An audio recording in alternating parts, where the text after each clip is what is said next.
ఒక KG mutton నీట్‌గా wash చేసుకొని 2 గ్లాసులు నీళ్లు పోసి, హాఫ్ చెంచా పసుపు, ఒక చెంచా ఉప్పు వేసి 6 విజిల్స్ వచ్చేదాకా ఉడకపెట్టుకోవాలి. ఉడకపెట్టుకున్న తర్వాత మటన్ ఒక బౌల్‌లో తీసుకొని ఉడకపెట్టుకున్న నీళ్లు కూడా సెపరేట్‌గా పెట్టుకోవాలి. ధనియాలు, సోంపు, జీలకర్ర, మిరియాలు, లవంగ, ఇలాయచి, దాల్చిని, స్టార్ అనాస్, ఇంకా ఎండుమిరపకాయలు వేసుకొని డ్రై రోస్ట్ చేసుకొని చల్లారిన తర్వాత మిక్సీలో పౌడర్ కొట్టుకొని పక్కన పెట్టుకోవాలి.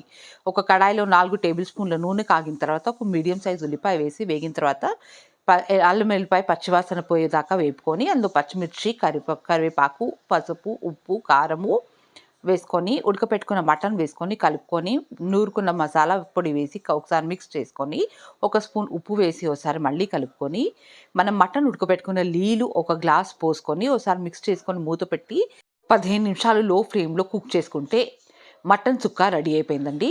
ఎంతో సాఫ్ట్గా ఉండే మటన్ సుక్క కొత్తిమీరతోని గార్నిష్ చేసుకొని సర్వ్ చేసుకుంటే ఎంతో టేస్టీగా ఉంటుంది.